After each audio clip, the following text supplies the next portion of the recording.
Howdy, my name is Elena, and today is going to be a semi-informative educational video. I will show y'all how to sufficiently pack for a trip, especially for a flight, how to be a pro traveler. I'm in Tallinn, Estonia right now. It is a mess behind me. I'm in my little hotel room, so never mind that. But I figured I'll make a video about that because when I first started traveling and I was out and about, I didn't think about a lot of things that you need when you travel. So the first thing I want to talk about is the backpack, because I know there's this like a dream to backpack around the Europe. But unfortunately, unless you're going for less than a week or you're an extreme minimalist, it's just not going to happen. The back trip around Europe, it's a fantasy. It's just not going to do, it's just not going to fit everything, especially if you're girly pop, you love the outfits. It's just not. The backpack that I'm using, I got from Amazon, and this is how it looks like. Honestly, it is very functional backpack. It fits a lot, but it is looking embarrassing. For some reason, I thought it's gonna be looking cute with this type of like pastel yellow color. But what it's given is given, sir, yes sir. It's given drafted to the military, so I hate the way it looks. Maybe if it were in a black color, it would look better. But I do love the design and I do love the functionality. This backpack fits a lot. There's a lot of pockets. There is this pocket out here that is kind of, you can put your wet, dirty things in. This backpack was around $40 when I'm too embarrassed to carry it on my shoulders because it's just looking ridiculous. I just hold it like that and I can put it on my baggage and my luggage. So functional but ugly. The way I pack my things to make it the most efficient way, I do put everything that I would need right away in my backpack. When it comes particularly to the flights, like I'm doing a lot of transatlantic flights that are 9-10 hours long. I don't know what it is about the air in the plane, but it's just disgusting. Every time I'm past the flight, I want to just wash. I feel dirty, I feel gross. So what I bring with me on my flights, always, I bring a toothbrush with a toothpaste so I can brush my teeth in there. I do bring my skincare so I can wash my face and like a wipes. I do really like to put some kind of face mask when I'm on the flight. I don't care how stupid it looks, you know. I've looked stupid all day, every day, as long as I can get my skin nice and moisturized. So the last time I've been putting Korean face masks on my face for about 3-4 hours and sleeping in them. And I liked it. I enjoyed it. I think it feels better on your skin. Because somehow this farty, dirty air on the plane, it just dries it out and it's just disgusting. So that's why I feel like bringing the whole skincare, you know, deodorant, wipes back on the plane is justified. When it comes to the pills, I have my prescription pills in the pouch and I also have a little pill container for everything else. I sound like a mom, but the pill container is actually really good in case something happened. And you know what can happen to you when you're flying? I will tell you a secret that not everyone discussing, or maybe someone discussing it, but anyways, you might be gazing up on that flight. I don't know what it is, but you might end up being all gaze and bloated. You're gonna be suffering, you're gonna be miserable, so get yourself specifically some fart pills, some bloating pills. And I'm not normally a bloater, I'm not normally that big of a farter, pardon me. But on those plane flights, I don't know what, it does something to me. And I'm not feeling like I should be farting in the closed, tight space like that. So I'm getting the gas pills. And I highly recommend everyone who's going on the flight to get in them as well. And of course the pain relief and, you know, whatnot, whatever else you need. I bring sleeping pills with me so I can sleep on the flight because otherwise it's really hard to fall asleep. The sleeping medication is kind of a tough one because melatonin doesn't work for me. I have some insomnia issues. So the only thing that I found that is actually working for me is not over the counter, it's prescription, it's very strong medication. The first time I was flying under its effects, I was a little bit scared because I thought, what if something gonna happen and then I'm not gonna be able to wake up, I'm gonna be all like drowsy and crazy. But then I thought, you know what, if the plane actually gonna be crashing and going down, I want to be out, I want to be sleeping. If it's time for me to go, I'm just gonna be going. I don't want to know about it. I want to pass out while I'm sleeping. So I made my peace with it. I'm just gonna be sleeping. I don't care. And since we're on the topic of the medication and the healthcare, that air in the plane, the farty air, does something to your eyes. The dryness in the eye, and every person I spoke about this also told me that they have dry eyes on the plane. I do wear contacts, but when I go on a plane, I don't wear contacts. I pop them bad boys out and I put my glasses on. And I bring on the plane the clear liquid eye drops.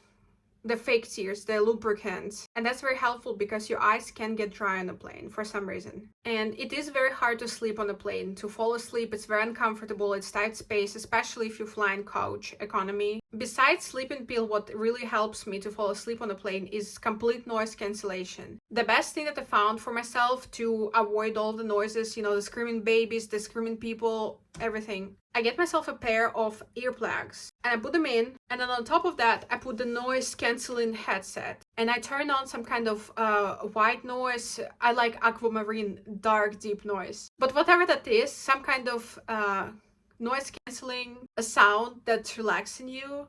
That's really helpful. When you do those things together, it works better. I found that it works better. A lot of airlines out there, especially for a longer flight, would give you the earplugs and the face mask, eye mask, sleeping mask. But they're definitely not going to give you a good expensive headset, noise cancelling headset. And usually they give cheap shit, especially in economy class. So I just always bring my own earplugs and my own good sleep masks. This time I got this one.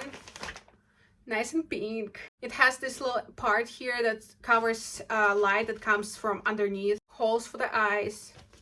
Comes in a nice little pouch, so it's nice and sanitary.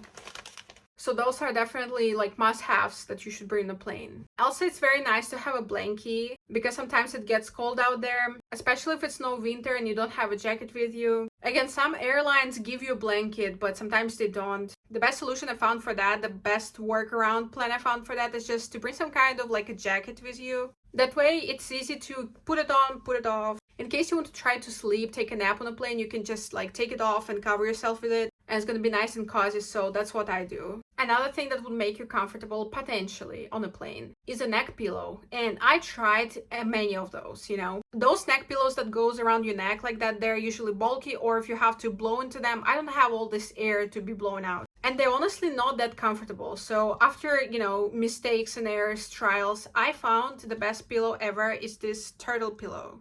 It's called Turtle TRTL pillow. It has an elephant on its logo. I don't know what elephant has to do with anything, but it kind of goes in your neck like that.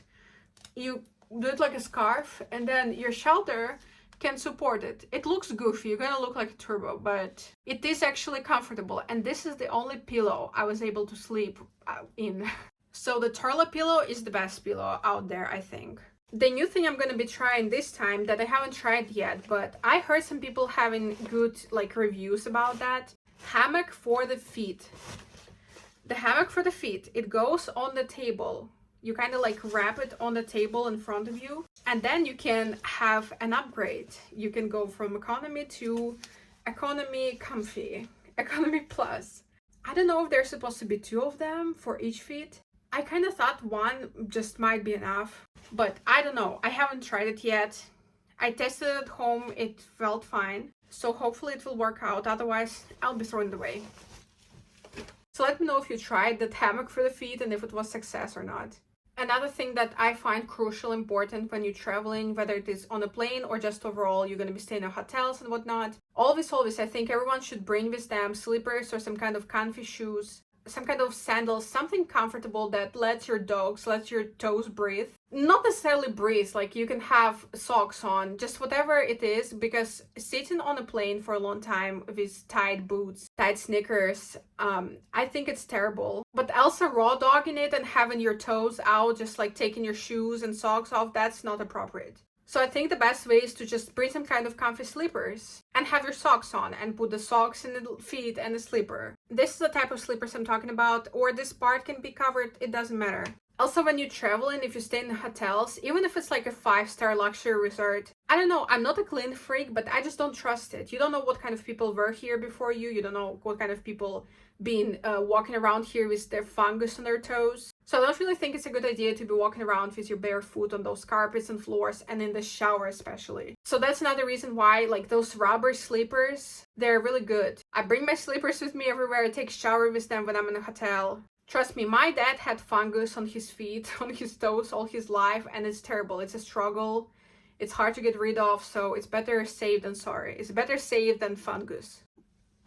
Also, comfy socks, it just makes it more likely for you to fall asleep and just feel better on the flight, especially. nice, comfy, safe, and protected, and the toes are breathing. When it comes to traveling to foreign countries, it's not always safe, believe it or not. And I know some people, especially the first world countries people, like United States, some of the people that I met, they are very, like, they don't understand how dangerous it can be. So you always have to watch out your back. You need to research the area where you're going to be going. Not every area is a good area. Not every hotel is a good and safe hotel. I unfortunately had experience staying up in some hotels that were really shady. I learned my lesson.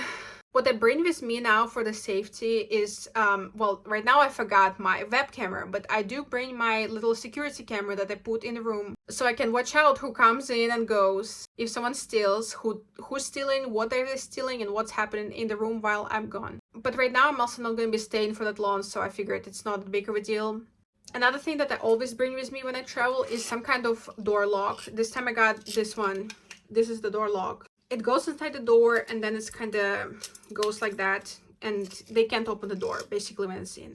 It costs coins, but it's really helpful. No one can get in. You decide, you're in charge. And I like it. I like to make decisions and I like being in charge sometimes. This one is probably not flashy news because everyone knows at this point that you should have an extra charger, the battery with you when you go somewhere. But I'm still going to say it because you just need to have it. You need a battery, the power bank, the charger for your phone. The best one I found that I really like is this one. It's heavy, but it holds on. It can charge your laptop. This brick, this beach, it's heavy. But it's the only one that I found that actually have enough charge in it that it can charge like up to 3 times. When it has to be recharged, it takes like forever. It takes 10 hours. But still, I do mad respect to this brick. This particular gadget, the fan, the spinner, it actually can be very useful. As a big back fatty, I can run, but if I run, I sweat a lot. And also sometimes I just require some extra wind, especially if you're in a hot country. But even if you're not in a hot country, almost every country is hot in summer. Most of the places in Europe, they don't have AC. They do not believe in AC. Some of those countries are poor, some of them just all about environment. But the same result, they don't have an AC. And at least when I was in Europe during the summer, I could have a little fan when I needed it. So the little baby fan, it can be useful. It's also good to dry out your setting spray when you spray your makeup, if you do such a thing. Since I have hard time sleeping, falling asleep, and I want to be extra, I always bring with me this clock. When I travel, I do think this is for the babies actually. I don't really care, I act like a big baby anyways. But it is really nice, it has a night light in it because sometimes it's just not enough light. There's just big light, there's not enough small lights. And I need the small light, so here's that. And it does produce the white noise, the brown noise, the blue noise, this water noise. So I do like it. I do bring my little watch, little clock with me. It makes me feel more homey and cozier whenever I'm staying at. This little trick that I was taught by my ex-boyfriend who was into the gym and bodybuilding, he kind of put me on protein snacks, protein desserts, and protein bars. And if you're going to be traveling, if you're going to be on a bus, on a plane for a long time, you're probably going to get hungry. Sometimes there's just no access of food. For me personally, that's an important factor. I want to be hungry, so I do bring protein snacks with me. I have to admit, some of them taste like shit, they do. Some of them taste okay, they taste good, but most importantly, they fill you up for a long time. Because if you bring chips or candy, it's gonna be like a, sugar up, sugar crush. I've been such a health coach and nutritionist, but it's just what it is. Protein snacks is the way to go. They really fill you up for a long time, and you're not gonna be hungry, your stomach won't be growling, you're not gonna be miserable. So I do bring protein snacks. I got these protein brownies. Of course, they're not as good as the regular brownies, but it is as good as it gets. Nutritious value versus the taste, like it's fine. And water, of course, have to bring water. And while I do have reusable cups, reusable bottles, I do find it easier to have just like one time plastic bottle with me and refill it if I need it and then throw it away when I don't need it. Because if I have expensive metal bottle with me, then I kind of have to commit to it, And sometimes you just need extra space, so it's just easier to get yourself a plastic bottle of water. At the airport, when you're traveling, it's just easier with the plastic bottle. And you can make it reusable if you want to. But yeah, that's all of the tricks and tips that I can recommend when you're traveling. When you're flying away, when you're flying in. Make sure you stay safe and see you next time, maybe. Okay, bye.